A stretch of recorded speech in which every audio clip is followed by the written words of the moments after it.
Hey guys, welcome back to my channel. So lately I've been on a journey, not a glow up in a way people usually mean it, like a physical transformation, but more of an internal one.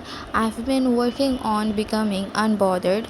If you are the kind of person who replays conversations in the shower, who apologize for the things that aren't your fault, who checks if someone saw your message and starts spiraling, this video is for you. Today, I want to walk you through what it actually means to enter your unbothered era and give you real, practical steps to get there. Not just stop caring because that's not realistic and honestly not even healthy. This is about caring about the right things and releasing your grip on everything else. Grab your drink, get comfortable. Habit 1: what unbothered actually means. Before we get into the how, let's clear something up. Being unbothered does not mean not caring about anyone, being emotionless or numb, letting people walk all over you and pretending it's fine, cutting everyone off and being a hermit. What it does mean is having an internal sense of stability that doesn't get knocked over every time something annoying, awkward, or unfair happens. It means your mood isn't a slave to other people's behavior. It means you can have a bad interaction and not let it ruin your whole day, week, or self esteem. Unbothered people still feel things, they just don't marinate in them. There is a difference between feeling a wave of emotion and building a house on top of it. Habit 2: stop explaining yourself. The unbothered person doesn't over explain, not their decisions, not their no, not their boundaries. You don't owe anyone a paragraph about why you left that group chat, why you're not going out tonight, or why you changed your mind. No is a complete sentence. I am not available is a complete sentence. Here's why this matters. Every time you justify yourself, you're handing the person the power to judge you whether your reason is good enough. And guess what? Some people will never think your reason is good enough because the issue was never really about the reason. When you start explaining yourself less, you will notice something. People respect you more, not less. Confidence sounds like I can't make it, but have fun. That's it. No essay required. Habit 3: let people think what they want. This one is huge. You will never be able to control how people perceive you, so stop trying. Someone's going to think you are too much. Someone's going to think you're stuck up for not replying in 5 seconds.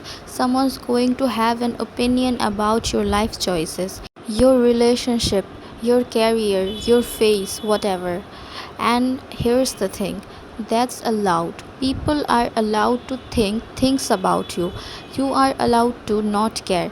The unbothered era is realizing that other people's opinions of you are none of your business. Write that down if you need to. Other people's opinions of you are none of your business. Habit 4: correct your environment. Your peace is more important than keeping up appearances online or in your social circles. If someone's content stresses you out, mute them. If a group chat drains you, leave quietly. If an excess social media is living rent free in your head, unfollow. You don't need closure from a screen. This isn't pity, this is correcting your environment so it actually supports the person you are trying to become. Unbothered people protect their inputs, what they watch, scroll, and listen to, because they know it shapes how they feel day to day. Same goes for real life environments. The friend who only calls when they need something, the relative who always has a backhanded comment ready. You don't have to make a big dramatic announcement. You can just quietly give yourself less access to things that drain you. Habit 5: stop keeping score. A big part of being unbothered is mentally tracking everything: who texted first, who didn't show up, Who forgot your birthday? Who said something slightly off in 2019 that you still think about sometimes? Letting that go doesn't mean people get a free pass to treat you badly. It means you stop carrying around a mental spreadsheet of resentment. You address what needs addressing, set the boundary if needed, and then you release it. Holding on to stuff that doesn't punish them, it just keeps you stuck replaying old moments instead of living new ones. Habit 6. Respond, don't react. This is a big one. Bothered people react instantly to texts, to comments. Unbothered people respond on their own timeline. That means you don't have to answer a message the second it arrives. You don't have to defend yourself the moment someone says something snarky. You don't have to post a public reply to every piece of drama. Give yourself a buffer, a pause.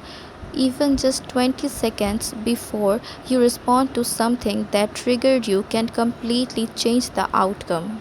Half the time, the thing that felt urgent in the moment feels irrelevant an hour later. The unbothered person isn't slow because they don't care, they're slow because they're not run by impulse. Habit 7. Build a life you are actually excited about. Here's the secret nobody tells you. It's a lot easier to be unbothered by drama when your own life is genuinely full and good. When you have your own goals, your own hobbies, your own routine that makes you feel like you, other people's nonsense just naturally takes up less space in your brain. You are too busy living to be unbothered, so this is your sign to start that morning routine, pick that hobby, apply for that thing, start that small project, whatever it is. Unbothered energy comes from within, from actually liking your own life. When your life feels good, random comments and minor conveniences just bounce off you more easily. Habit 8. Detach from the outcome. Last point, and honestly, maybe the most important one. A lot of our botheredness comes from being attached to specific outcomes, needing people to like us, needing things to go a certain way, needing to be right.